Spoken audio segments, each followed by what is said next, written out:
ओम नमो आदेश मित्रांनो, आज आपण कोपरगाव या क्षेत्रातील दत्त मंदिराच्या ठिकाणी आलेलो आहे। तुम्ही बघू शकता गोदावरी नदीच्या कडालाच हे एकदम ऐतिहासिक पुरातन दत्तात्रय मंदिर आहे।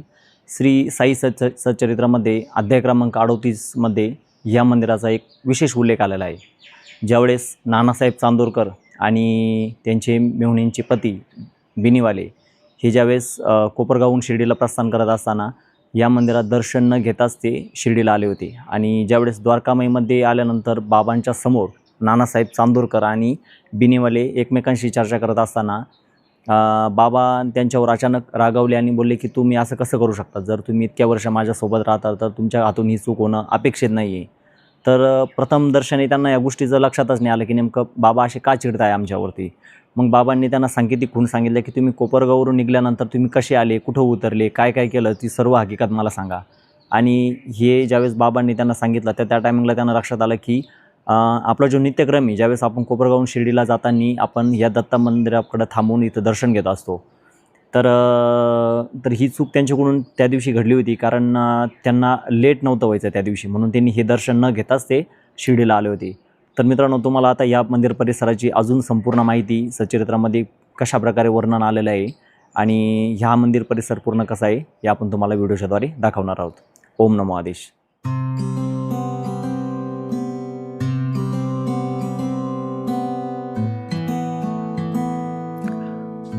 ओम नमो आदेश मित्रांनो, ओम साईराम।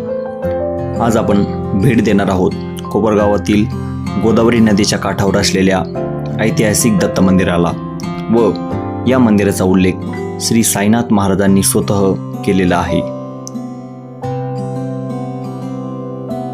श्री साईनाथ महाराज हे अवतारी पुरुष होते। त्यांचा जन्म नेमका कधी झाला, त्यांचा जन्म कोणत्या समुदायात झाला किंवा त्यांचे पालक कोण होते हे कोणालाही माहिती नव्हते।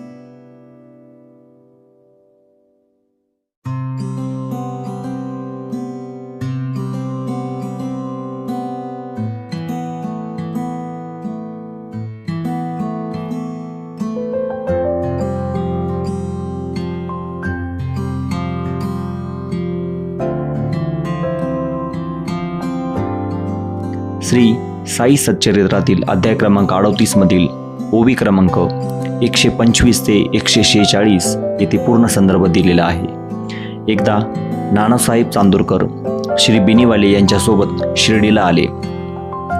जेव्हा ते द्वारकामाईत गेले आणि बाबांच्या समोर बसून बोलत होते तेव्हा बाबांना अचानक नानासाहेबांवरती राग आला आणि म्हणाले, तुम्ही इतके दिवस माझ्यासोबत आहात आणि मग तुम्ही असे कसे वागू शकता। नानासाहेबांना सुरुवातीला काही समजले नाही आणि त्यांनी नम्रपणे बाबांना स्पष्टीकरण देण्याची विनंती केली। बाबा म्हणाले, कोपरगावला तू कधी आला व वाटेत कुठे उतरला, काय प्रसंग घडला, का तो टांगा तसाच न थांबवता इकडे आला, सर्व वृत्तांत मला सांग। ऐसे ऐकल्यानंतर नानासाहेबांचे तोंड उतरले व त्यांना सर्व गोष्टीची आठवण झाली व ते तिथे सांगू लागले की प्रथम आम्ही कोपरगावहून शिर्डीला येण्यासाठी टांगा ठरवला। तिथून निघाल्यानंतर बिनीवाल्यांना गोदावरी नदीकिनारी असलेल्या दत्त मंदिराची व त्यांच्या दर्शनाची आठवण झाली, पण मला घाई झाली होती व मी त्यांना बोललो की येताना दर्शन घेऊया। मी शिर्डीला येण्यासाठी खूप उतावीळ झालो होतो व दर्शनाला गेलो तर वेळ होईल म्हणून मी तेथील दर्शनाची टाळाटाळ केली व चुकून दत्त महाराजांच्या दर्शनाची माझ्याकडून हेळसांड झाली व त्यानंतर गोदावरी ठिकाणी आम्ही आंघोळीसाठी थांबलो। आंघोळीला जाताना माझ्या पायात मोठा काटा भरला व त्यातून रक्तस्राव होऊ लागला। खूप मोठ्या प्रयत्नाने मी तो काटा काढला व तेथे आंघोळ करून येथे आम्ही शिर्डीला आलो। यावरून बाबा त्यांना म्हणाले की ही गोष्ट चांगली नाही, बरा काट्यावरच तू सुटलास। श्री दत्त महाराजांसारखी पूज्य दैवताचा अनादर करून तू येथे आलास तर तू माझ्याकडून काय आशीर्वादाची अपेक्षा ठेवतो। बाबांनी सांगितले की ही तुला मिळू शकणारी सर्वात छोटी शिक्षा होती आणि भविष्यात अधिक काळजी घेण्याचा बाबांनी त्यांना इशारा दिला. तर मित्रांनो, यातून आपल्याला समजते की बाबा हिंदू देवी देवतांची किती आदर करत असत.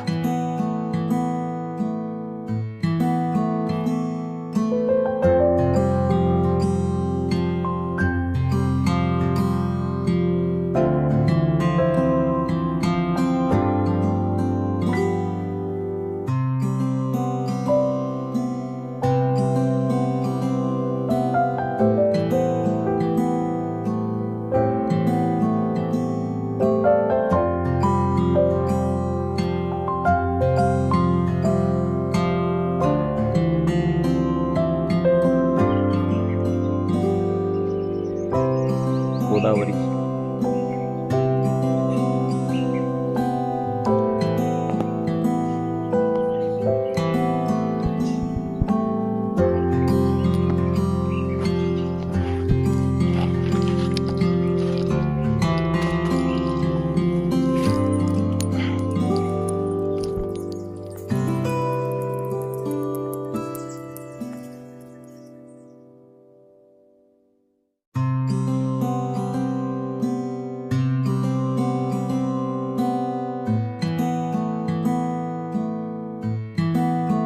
तर मित्रांनो, तुम्हीही या मंदिराला अवश्य भेट द्या व अशाच नवनवीन व्हिडिओ बघण्यासाठी व्हिडिओला लाईक करा व चॅनलला सबस्क्राईब नक्की करा.